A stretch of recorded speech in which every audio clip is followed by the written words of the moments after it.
Hello everyone, welcome to Vaishnavi online HP TET classes. तो आज की क्लास में हम एचपी टेट जेबीटी का नवंबर 2023 का जो पेपर है उसका हिंदी पोर्शन डिस्कस करेंगे। तो इसका फर्स्ट क्वेश्चन है, व्याकरण के मुख्य भाग हैं। व्याकरण के जो हैं वो मुख्य कितने भाग हैं? दैट इज़ 4 भाग जो हैं वो व्याकरण के हैं। नेक्स्ट क्वेश्चन है, स्रोत के आधार पर अखबार कौन सा शब्द है?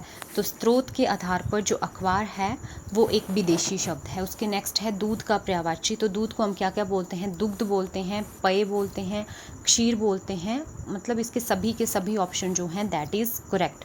उसके बाद हाथी शब्द का पर्यायवाची कौन सा नहीं है? पहले तो क्वेश्चन को ढंग से पढ़ना है कि क्वेश्चन में पूछा गया है। यहाँ पे पूछा है कौन सा नहीं है, तो गज, मतंग, वारण ये सब कुछ हम हाथी को बोलते हैं। इसका जो एक ऑप्शन जो नहीं है करेक्ट दैट इज़ वामा। उसके बाद है 15 दिनों में होने वाला। जो 15 दिनों में चीज़ एक बार होती है उसको हम बोलते हैं पाक्षिक। जो सप्ताह में होती है उसको साप्ताहिक, और मास में होती है उसको बोलते हैं मासिक। चौमासा क्या होता है? 4 मासों का समाहार, 4 मासों के समूह को हम बोलते हैं चौमासा। उसके बाद वर्ण का अर्थ है, तो यहाँ पे ऑप्शन नंबर सी पाक्षिक इज करेक्ट। उसके बाद है वर्ण का अर्थ है। वर्ण को हम क्या क्या बोलते हैं? रंग, जाति, अक्षर। तो इसका डी ऑप्शन करेक्ट है, उपरोक्त सभी। वृत्ति के कितने भेद हैं? तो वृत्ति के जो हैं वो 5 भेद होते हैं, तो option number A is correct.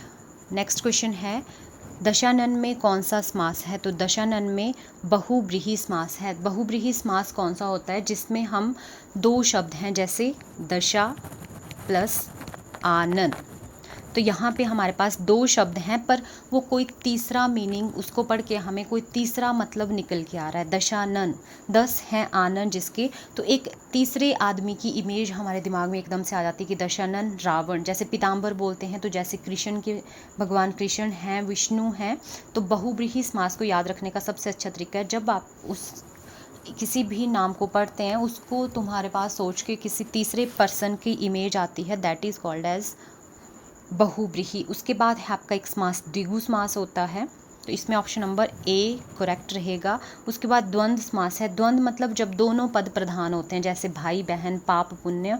और द्विगु समास जो है, द्विगु समास ऐसा होता है जब आपके पास कोई भी वर्ड जो है द्विगु, द्विगु, द्विगु मतलब 2, जब कोई चीज़ आपके पास संख्या में दी हो, जैसे तिरंगा 3 रंगों का समाहार, चौमासा 4 मासों का समाहार। और उसके बाद तत्पुरुष, तत्पुरुष में जो आपका उत्तर पद प्रधान होता है, जैसे आपके पास राजकुमार, राजा का कुमार, जो उत्तर पद है वो प्रधान रहेगा। उससे नेक्स्ट क्वेश्चन है, शिक्षक का वाचन होता है। तो शिक्षण का वाचन कैसा होता है? आदर्श वाचन। Option number A is correct, आदर्श वाचन। उससे नेक्स्ट क्वेश्चन है, निमर में उर्वर का विलोम, उर्वर जो है उसका विलोम शब्द क्या होता है? उसर। Option number C is correct. Next question है, यह कौन सा सर्वनाम है? देखो यह जो है दैट इज़ अ निश्चयवाचक सर्वनाम। यह कौन सा सर्वनाम होता है? निश्चयवाचक। एक होता है निजवाचक, प्रश्नवाचक, संबंधवाचक। इसके कितने टाइप्स होते हैं? 6। विशेषण के कितने भेद होते हैं? तो विशेषण के 4 भेद होते हैं। विशेषण रूप जिस संज्ञा और सर्वनाम की विशेषता बताते हैं वो क्या कहलाते हैं? तो उनको हम बोलते हैं विशेष्य। जैसे आपके पास जो कर्मधारय समास आता है उसमें आता है जैसे नील कमल, तो जो कमल है दैट इज़ विशेष्य और उसका विशेषण क्या है? नील, नीले रंग का कमल।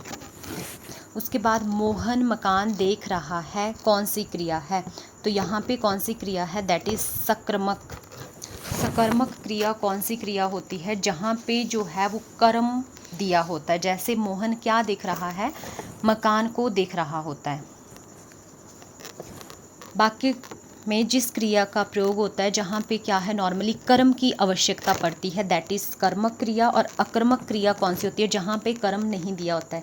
जैसे मैं नॉर्मली बोल रहा हूँ राम आता है, कहाँ से आता है? क्या कहता है? पक्षी उड़ रहे हैं, कहाँ पे उड़ रहे हैं वो हमें नहीं पता।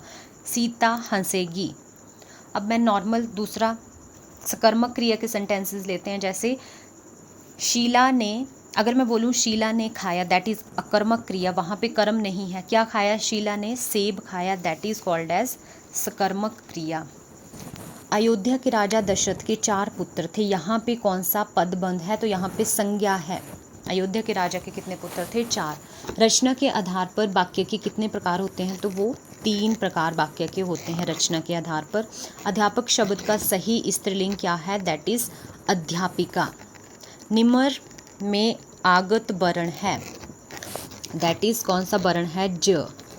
जिस सर्वनाम का प्रयोग किसी व्यक्ति या वस्तु के संबंध बताने के लिए किया जाता है उसको क्या बोलते हैं हम? संबंध। मतलब किसी भी 2 चीज़ों के बीच में क्या बताया जा रहा है, संबंध को बताते हैं, तो उसको क्या बोलते हैं हम? संबंधवाचक सर्वनाम। मतलब 2 चीज़ों के बीच में ये क्या बता रहा है आपको? संबंध बता रहा है। वैसे ही आपके पास सर्वनाम के 6 भेद होते हैं। पुरुषवाचक, जिसमें आपके पास किसी भी पुरुष के बारे में, प्राणी, वस्तु के बारे में दिया होता है, जैसे उत्तम पुरुष है, मध्यम पुरुष है, अन्य पुरुष है। उसके बाद एक आपको ऑप्शन में देके रखा है निश्चयवाचक। निश्चयवाचक कैसे होते हैं? जब आपको किसी भी चीज़ को दूर से बताना हो या नज़दीक शो करना हो, उसको बोलते हैं निश्चयवाचक सर्वनाम। नेक्स्ट क्वेश्चन है काल के कितने भेद हैं? तो काल के 3 भेद होते हैं। आस्तिक का विपरीत क्या होता है? नास्तिक। प्रारंभ से लेके अंत तक के लिए एक शब्द यूज होता है, उसको बोलते हैं औद्योपानंत। दया कौन सी संज्ञा है? देखो दया जो है, संज्ञा जो है वो उसके कितने भेद होते हैं? एक होती है आपकी व्यक्तिवाचक, जातिवाचक, और अब यहाँ पे किसी का भाव बताया जा रहा है कि वो क्या है? दया। दया दैट इज़ अ इमोशन। यहाँ पे क्या बताया जा रहा है? किसी का भाव, कि उसका भाव कैसा है। तो option number C is correct, भाववाचक संज्ञा। नेक्स्ट है पदनाम। सदैव होते हैं। पदनाम कैसे शब्द होते हैं? जिसमें कोई पदाधिकारी होता है, जैसे कुलपति, तो वो हमेशा क्या होते हैं? जो पुल्लिंग होते हैं वही पदनाम होते हैं हमेशा। कुछ शब्द जो समूह का बोध कराते हैं वो हमेशा होते हैं, वो होते हैं एकवचन। वाक्य के अंग होते हैं। वाक्य के कितने अंग होते हैं? 2 अंग वाक्य के होते हैं। मुंह में राम और बगल में छुरी लोकोक्ति का अर्थ होता है ऊपरी मित्रता और मन में शत्रुता। ऊंची दुकान फीका पकवान लोकोक्ति का अर्थ क्या होता है?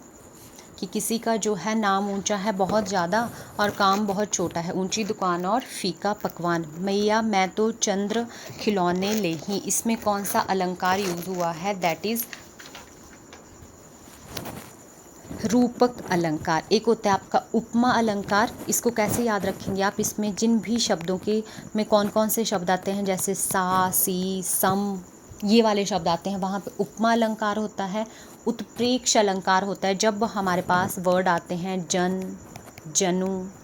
आप सेंटेंस देखेंगे जैसे फूले का सकल माही छाई, तो यहाँ पे वर्ड यूज हुआ है माही, तो वहाँ पे कौन सा होगा? उत्प्रेक्ष अलंकार। उसके बाद है श्रुत लेख का अर्थ होता है। श्रुत का मतलब सुनकर, लेख मतलब लिखना, तो सुनकर लिखने को हम कौन सा लेख बोलते हैं? श्रुत लेख। यहाँ आपका इस पेपर का हिंदी पोर्शन कंप्लीट होता है। Thank you so much.